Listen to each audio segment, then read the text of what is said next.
الحمدللہ رب العالمین والصلاۃ والسلام علی رسولہ الکریم ان اللہ و ملائکتہ یصلون علی النبی یا ایھا الذین آمنوا صلوا علیہ وسلموا تسلیما اللہم صلی علی سیدنا مولانا محمد وعلی آلہ وصحبہ وبارک وسلم۔ شہادت حضرت امام حسین رضی اللہ تعالیٰ عنہ ہمیں دو طرح کا پیغام دیتی ہے۔ شہادت حضرت امام حسین رضی اللہ تعالیٰ عنہ کا پہلا پیغام عملی جد و جہد کا قوام ہے۔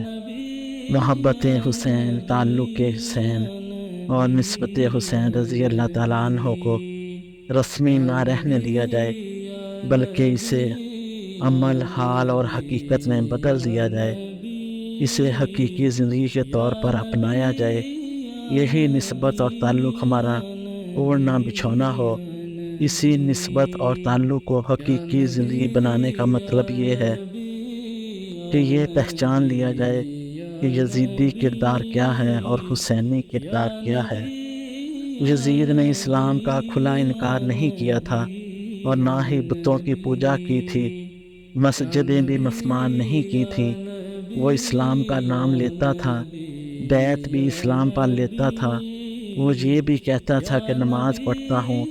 اسلام کا کھلا انکار تو ابو لہبی ہے۔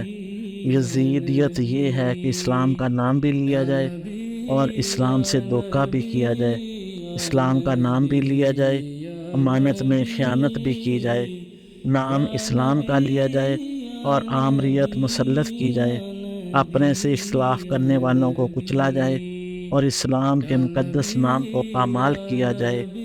یزیدیت اسلام سے منافقت، دجل اور فریب کا نام ہے۔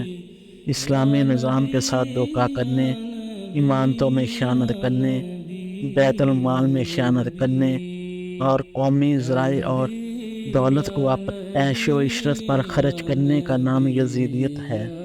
روح حسین رضی اللہ تعالیٰ عنہ آج بھی ہم سے پکار کر کہہ رہی ہے کہ میری محبت کا دام بننے والوں، یہ دیکھنا چاہتی ہوں کہ میری محبت رسمی ہی ہے یا میری محبت میں آج تم پر کوئی مار کا کربلا برپا کرتے ہو۔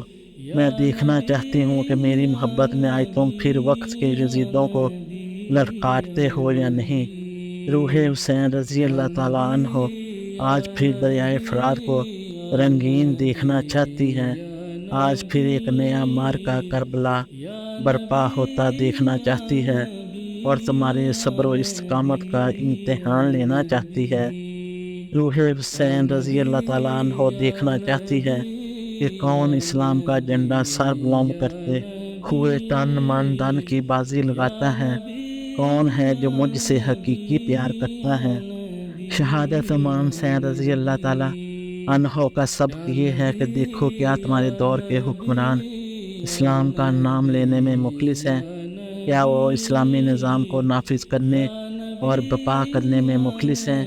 کہیں وہ اسلام کی امانت میں خیانت تو نہیں کر رہے یا اسلامی نظام کے نفاذ میں دھوکہ تو نہیں کر رہے؟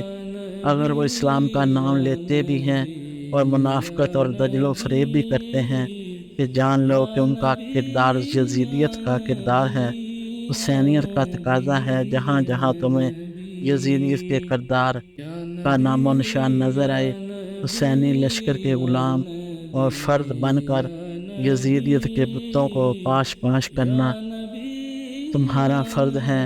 اس کے لیے خواہ تمہیں اپنا مال، اپنی جان اور اپنے اولادیں ہی کیوں نہ قربان کرنی پڑیں۔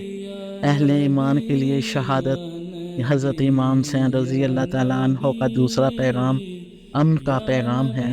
اتنے افسوس کی بات ہے کہ جب نواسہ رسول صلی اللہ علیہ وآلہ وسلم کی شہادت کا مہینہ آتا ہے تو پوری امت مسلمہ کے لیے فسادات کا خطرہ لاحق ہو جاتا ہے، کرفیو نافذ ہونے لگتا ہے، قتل و غارت گری ہوتی ہے، جنگ اور فتنہ فساد کا ایک عجیب ماحول بن جاتا ہے۔ غیروں کے نزدیک مسلمان نہ تو رسول اللہ صلی اللہ علیہ وآلہ وسلم پر متفق ہیں، نہ صحابہ اکرام اور اہل بیت پر، ان کا قرآن پر اتفاق ہے نہ اسلام پر، بلکہ یہ تو ایسی امت ہے جو امن پر بھی متفق نہیں ہے۔ اگر کسی منہ سے ہم عالم کفر کے سامنے اسلام کی بات کریں اور انہیں اسلام کی دعوت دیں، امت مسلمان نے وحدت، یگانگت اور یکجہتی کا تصور پیدا کرنے اور اسے تباہی اور ہلاکت کے گڑھے میں گرنے سے بچانے کے لیے ضروری ہے کہ ہم سب آپس کے اختلافات ختم کریں، تاکہ ہمیں اللہ تبارک و تعالیٰ کا قرب، فضل و کرم اور خوشنودی حاصل ہو جائے، اور ہم آقا حضور صلی اللہ علیہ وآلہ وسلم پر ایمان لانے والے اور آپ صلی اللہ علیہ وآلہ وسلم سے محبت اور غلامی کا دم بھرنے والے بن جائیں۔ ہمارے لیے لازم ہے کہ آقا حضور صلی اللہ علیہ وآلہ وسلم کی محبت کے سبب صحابہ کرام اور اہل بیت اطہار سے بھی محبت کریں۔ ادب و رسالت مآب صلی اللہ علیہ وآلہ وسلم کی وجہ سے صحابہ کرام کا ادب کریں اور اہل بیت پاک کا بھی ادب کریں۔ آقا دو جہاں صلی اللہ علیہ وآلہ وسلم کی وجہ سے نہ وہ صحابہ کرام سے منہ موڑیں اور نہ اہل بیت اطہار سے۔ اللہ تبارک و تعالیٰ ہمیں ان باتوں پر عمل کرنے کی توفیق عطا فرمائے۔ آمین ثم آمین۔ جزاکم اللہ خیر و احسن الجزاء۔